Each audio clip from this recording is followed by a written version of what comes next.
Diwali vacation પહેલા જૂનાગઢ ગિરનારના પ્રવાસે જતા પ્રવાસીઓ માટે મોટા સમાચાર આવ્યા છે। આગામી 7 થી 9 ઓક્ટોબર દરમિયાન પ્રવાસીઓ માટે ગિરનાર રોપવે બંધ રાખવાનો નિર્ણય કરવામાં આવ્યો છે। મેન્ટેનન્સની કામગીરીને લઈને પ્રવાસીઓ માટે આ નિર્ણય કરાયો છે।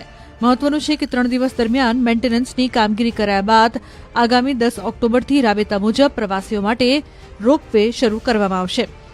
ઉલ્લેખનીય છે કે જૂનાગઢનું મુખ્ય આકર્ષણ કેન્દ્ર એવા ગિરનાર પર્વત પર રોજના હજારો યાત્રાળુઓ અને પ્રવાસીઓ મુલાકાત લે છે। પર્વત પર સ્થિત જૈન દેરાસર, અંબાજી મંદિર અને ભગવાન દત્તાત્રેયના દર્શન માટે મોટી સંખ્યામાં ભાવિકો આવતા હોય છે। ત્યારે આગામી 3 દિવસ રોપવે સેવા બંધ કરવામાં આવતા પ્રવાસીઓને હાલાકી ભોગવવાનો વારો આવી શકે છે।